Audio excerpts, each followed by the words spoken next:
Naquele verão, eu fiquei sozinho.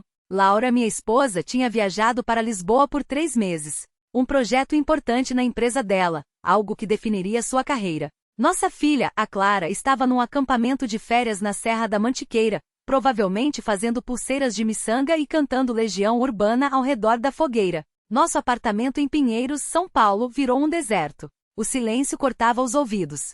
Só a geladeira antiga roncava, como um vigia cansado. O calor grudava na pele, as paredes pareciam encolher e o ar era pesado como de uma sauna. Eu passava horas na varanda com uma garrafa de cerveja, olhando para o parquinho vazio, onde nem os balanços rangiam. Tudo parecia estranho, como se eu estivesse preso na vida de outra pessoa. Como eu cheguei a isso?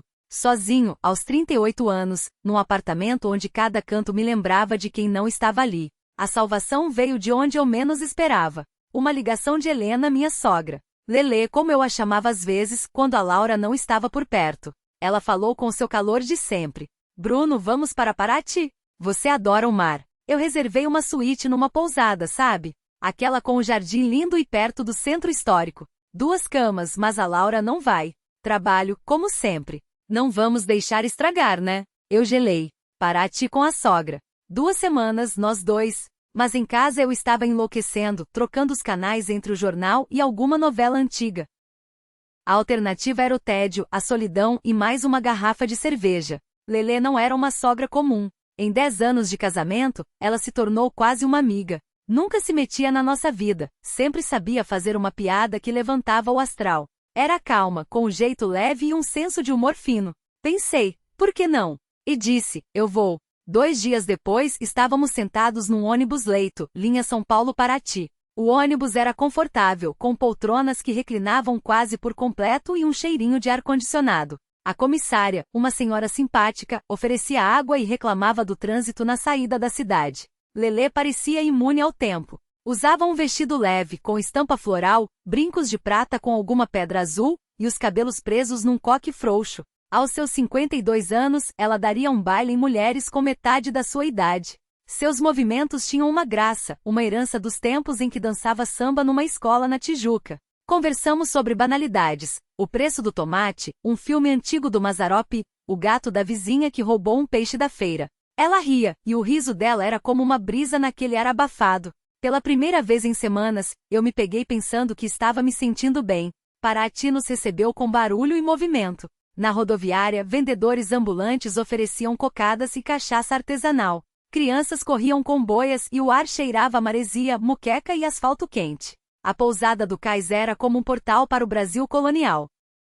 Paredes brancas, janelas e portas de madeira colorida, um pátio interno com samambaias e um antigo poço desativado. Nosso quarto, no 2º andar, tinha vista para os telhados históricos.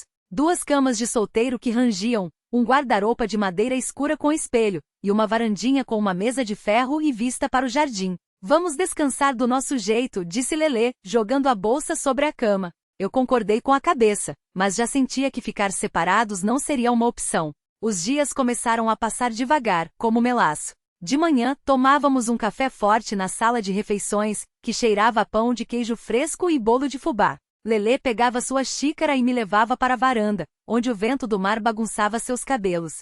Depois, a praia. Estendíamos nossas cadeiras sob um guarda-sol listrado e eu a observava ler um livro, acho que era sobre Tarsila do Amaral ou de Cavalcante. De tarde, passeávamos pelo centro histórico, desviando de turistas com suas câmeras. Parávamos em botecos para tomar um caldo de cana gelado e comer um pastel de camarão. À noite, uma garrafa de vinho branco gelado com gosto de sol.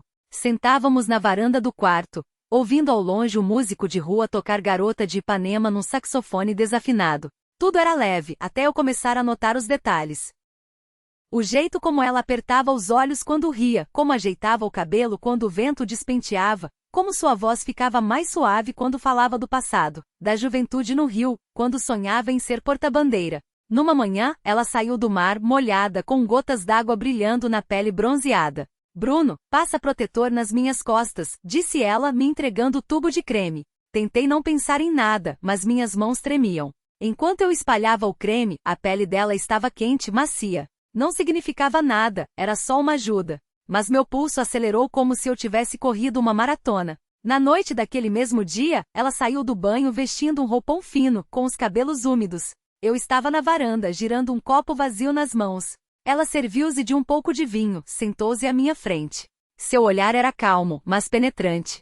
Como se ela visse tudo que eu tentava esconder. O quarto ficou pequeno, o ar ficou denso, como antes de uma tempestade. Eu desviei o olhar, mas meu coração batia tão forte que temi que ela pudesse ouvir. Ela ficou em silêncio, apenas me observando por um longo e atento momento. Eu me perguntava se ela sentia a mesma coisa. Essa atração que não nomeávamos, mas que crescia a cada dia. Uns dias depois conhecemos um casal de hóspedes de Belo Horizonte, o Sr. Geraldo e a Dona Cida. Todas as noites eles jogavam buraco no salão da pousada e nos chamavam para participar. O Sr. Geraldo, um engenheiro aposentado, contava causos de suas viagens pelo interior de Minas, e a Dona Cida nos oferecia biscoitos de polvilho que trouxera de casa. Lelê se enturmou facilmente. Brincava, jogava a conversa fora. Eu olhava para ela e pensava em como ela conseguia ser de casa em qualquer lugar, com os vendedores da feira, com os garçons, com aquele casal de idosos.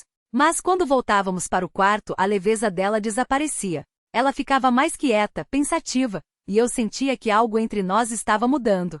Certa noite, estávamos sentados perto da pequena piscina da pousada. Luzinhas coloridas piscavam ao redor, e o ar cheirava a jasmim e maresia. Lelê se reclinou na espreguiçadeira, o vestido escorregou um pouco do ombro, revelando a alça fina do sutiã. Estranho, né? Disse ela, olhando para a água. Aqui parece que não somos genro e sogra.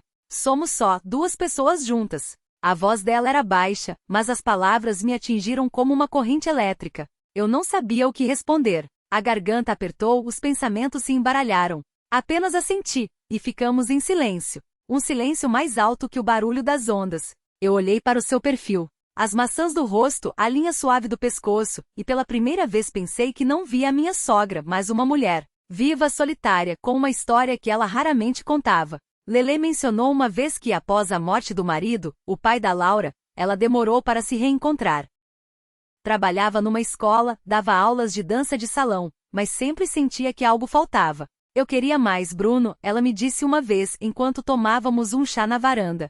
Mas a vida aconteceu do jeito que aconteceu. Suas palavras tocaram algo em mim. Eu também já sonhei com viagens, com um trabalho que me desse paixão. E em vez disso tinha logística, planilhas, um financiamento imobiliário. Talvez por isso nos dávamos tão bem. Nós dois sabíamos o que era viver com a nostalgia do que poderia ter sido. No quinto dia, o calor ficou insuportável, até para Paraty. Fomos para a praia cedo, antes que o sol esquentasse demais a areia. Fiquei deitado sob o guarda-sol, fingindo ler um romance policial qualquer, mas meus olhos estavam nela. Ela se ajeitou na canga, folheando seu livro de arte. O biquíni verde era simples, mas quando ela se virou de bruços e o laço da parte de cima afrouxou um pouco, senti algo estalar dentro de mim. Um momento comum. Nada demais. Mas ele virou tudo de cabeça para baixo. Imagens que não deveriam estar ali piscavam na minha mente. Forcei-me a olhar para o mar, para as gaivotas, para qualquer coisa, mas os pensamentos já estavam instalados, como farpas sob a pele. Vamos entrar na água, disse ela, levantando-se e batendo a areia do corpo. Fui atrás dela. O mar estava frio, revigorante.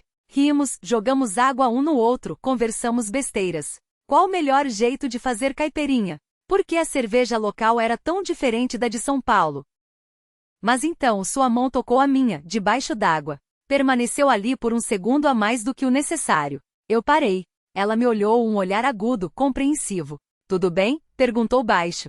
Sim, só. Foi inesperado, consegui dizer. Nós dois sabíamos que não era sobre o toque.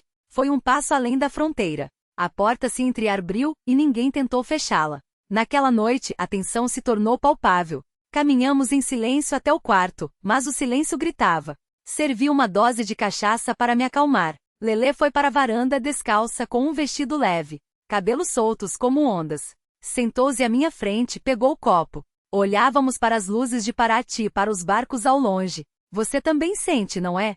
Ela disse finalmente sem olhar para mim. Eu assenti. Isso é errado, ela acrescentou, como se falasse para si mesma. Assenti de novo. Ela se virou, e eu vi em seus olhos não a sogra, mas a Lelê. Viva, solitária, com a mesma saudade que me corroía. No seu olhar havia um desejo, um calor que ela escondia atrás de sorrisos e cuidados. O que você decidir está decidido, escapou da minha boca. Ela pousou o copo, levantou-se e estendeu a mão. Eu peguei sua mão quente, firme. Não falamos mais nada, apenas entramos no quarto. Sem paixão avassaladora, sem pressa. Foi como voltar para casa depois de um longo inverno, um calor do qual não se foge. De manhã, ela estava de pé junto à janela com uma xícara de chá nas mãos, ainda de roupão. Foi só um descanso, agora voltamos, disse ela sem se virar. Eu não discuti. Mais tarde fomos ao mercado comprar doces e queijos. Rimos de um artista de rua que cantava um samba todo desafinado. Mas tudo era diferente. Tínhamos cruzado uma linha e não havia como apagar. O resto das férias foi como andar na corda bamba. Tentávamos nos manter distantes, mas era como lutar contra um ímã. Um olhar durante o café da manhã, um toque acidental no meio da multidão, e o pulso disparava de novo. Fizemos passeios de barco, comemos em restaurantes na beira do rio, dançamos forró num quiosque na praia, onde um DJ animado tocava Luiz Gonzaga. Mas toda vez que sua mão chegava perto demais, eu sentia o coração falhar uma batida. Um dia, num café, diante de uma porção de bolinhos de bacalhau, eu não aguentei. Isso vai nos alcançar. Não vou conseguir fingir para sempre. Ela olhava o pôr do sol, onde o mar se encontrava com o céu. Eu também vivo com isso todos os dias, respondeu ela. Mas a Laura não pode saber. Ninguém pode. O nome da minha esposa soou como um tapa. Eu concordei. Ela estava certa. Não se tratava apenas de nós. Tratava-se da família que nós destruiríamos. De volta a São Paulo, eu esperava que tudo voltasse ao normal. Laura me recebeu com um sorriso. A casa voltou a ter vida com sua voz, com o cheiro de sua comida. Mas eu era outro. Lelê também havia mudado. Estava mais quieta, mais cautelosa. Nos jantares de família, ela me passava o saleiro com um sorriso educado, mas seus dedos demoravam um instante a mais sobre os meus. Certo dia, quando Laura não estava, ela apareceu com uns papéis sobre a reforma do sítio. Ficamos sozinhos na cozinha. Isso não vai se repetir, disse ela em voz baixa, olhando para a mesa. Eu assenti, mas perguntei, mas você quer que se repita? Ela ficou em silêncio, olhando pela janela para o céu cinzento. Entendi que se não fosse pela Laura, se a vida tivesse sido diferente, seríamos como duas peças de um quebra-cabeça que se encontraram por acaso. A vida seguiu. Eu e Laura nos aproximamos, por incrível que pareça. Voltei a notar as pequenas coisas, o riso dela, o jeito como ela franze o nariz ao provar uma sopa nova. No trabalho recebi uma promoção. Agora sou gerente de setor. Com Lelê interpretamos nossos papéis. Genro, sogra, nada mais. Mas então, a mensagem chegou. Numa manhã fria de agosto, a notificação no celular. Simples, direta, apenas o meu nome no início. Dentro, uma mensagem curta. Você sempre foi mais que um genro para mim, mais que família. Pena que não dissemos tudo. Não me arrependo de nada. Adeus. Sem assinatura. Mas eu sabia. Liguei para ela, não atendeu. Laura também não sabia onde ela estava. 3 dias depois, Lelê ligou de Salvador. Eu me mudei, disse ela. Para recomeçar. Não me procure, Bruno. Está tudo bem. Cansei das lembranças. Nos despedimos de forma simples, sem dramas. E foi isso. 8 meses se passaram.